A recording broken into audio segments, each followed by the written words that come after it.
পুর ভরার ঝামেলা ছাড়া বানিয়ে ফেলো মটরশুঁটির পরোটা।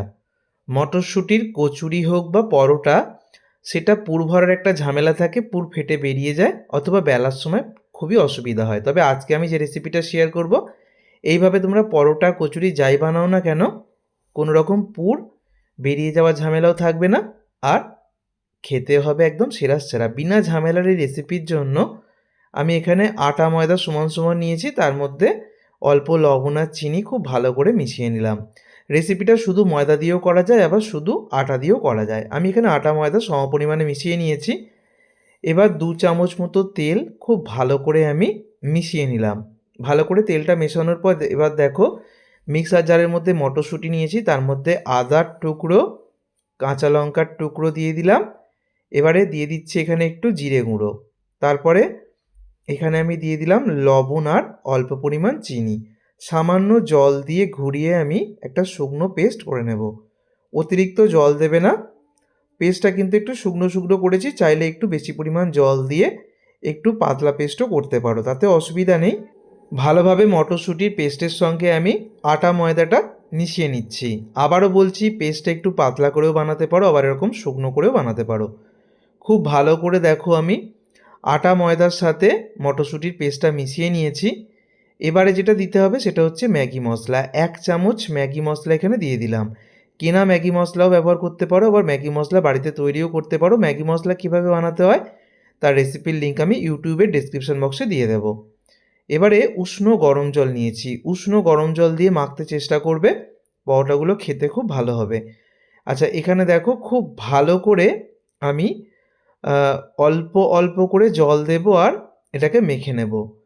তো মাখাটাকে মেখে তোমরা চাইলে রেস্টে রাখতে পারো, আমি মাখাটাকে মেখে রেস্টে রাখবো না। তো এখানে আমি মাখা থেকেই লেচি কেটে নিচ্ছি।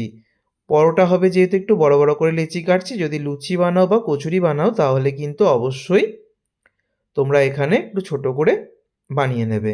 3টে এখানে আমার পরোটা তৈরি হবে। তো খুব ভালো করে দেখো গোল গোল করে নিয়েছি অল্প তেল লাগিয়ে। এবার বেলার জন্য এগুলোকে রেডি করে নিলাম। এবার একটা নিয়ে বেলে দেখিয়ে দেবো। কিচেন স্ল্যাবটাকে ভালো করে পরিষ্কার করে অল্প গুঁড়ো আটা বা ময়দা ছড়িয়ে নেবে। তারপর একটা লেচি নিয়ে এপিটোপিট লাগিয়ে নিচ্ছি। এবারে বেলে নেব। পরোটাটা কিন্তু খুব বেশি পাতলা করে বেলবো না, আবার খুব বেশি মোটাও রাখবো না, মিডিয়াম করে বেলে নিতে হবে।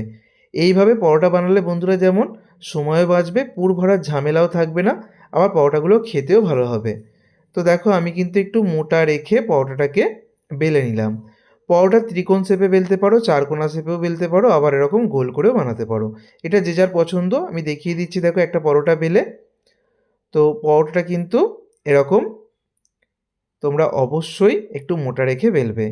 আচ্ছা, এখানে পেস্ট করার সময় আমি সামান্য ধনেপাতা কুচি ব্যবহার করেছিলাম, যেটা ক্যামেরাটা অফ হয়ে গিয়েছিল। মটরশুঁটির পেস্ট যখন করবে সামান্য একটু ধনেপাতা কুচি দিয়ে দেবে। তো এবারে দেখো, পরোটাটা ভাজতে দিয়েছি। 2 পিঠ ভালো করে সেঁকা হয়ে যাওয়ার পর আমি সামান্য তেল দিয়ে ভেজে নিচ্ছি। অবশ্যই তোমরা তেল দিয়ে ভাজতে পারো, বাটার দিয়েও ভাজা যায়, আবার ঘি দিয়েও ভাজতে পারো। ঘি দিয়ে ভাজলে খেতে খুব ভালো লাগে, তবে সাদা তেলটা যেহেতু সবার বাড়িতেই থাকে তাই সাদা তেল দিয়ে দেখাচ্ছি। 2টো পিঠ ভালো করে ভেজে আমি তুলে নেব। এইভাবে একদম চটজলদি হয়ে যাবে, অনেকটা কম সময় বিনা ঝামেলায় এই মটরশুঁটির পরোটা বানিয়ে তোমরা বাড়ির সবাইকে খুশি করতে পারবে। আর এই পরোটাগুলো পছন্দ মতো যে কোনো তরকারি, আলুর দম তার সাথে খাওয়া যায়, খেতে কিন্তু অপূর্ব হয়। আমার 3টে পরোটাই ভাজা হয়ে গেছে, সার্ভও করে দিয়েছি। তৈরি হয়ে গেল পুর না ভরে বিনা ঝামেলায় মটরশুঁটির পরোটা। একই পদ্ধতি অবলম্বন করে তোমরা মটরশুঁটির লুচিও বানাতে পারবে। ভিডিওটা ভালো লাগলে বন্ধুদের মধ্যে প্রচুর শেয়ার করো। সকলে সুস্থ থেকো, সাবধানে থেকো। ভিডিওটা দেখার জন্য সকলকে ধন্যবাদ।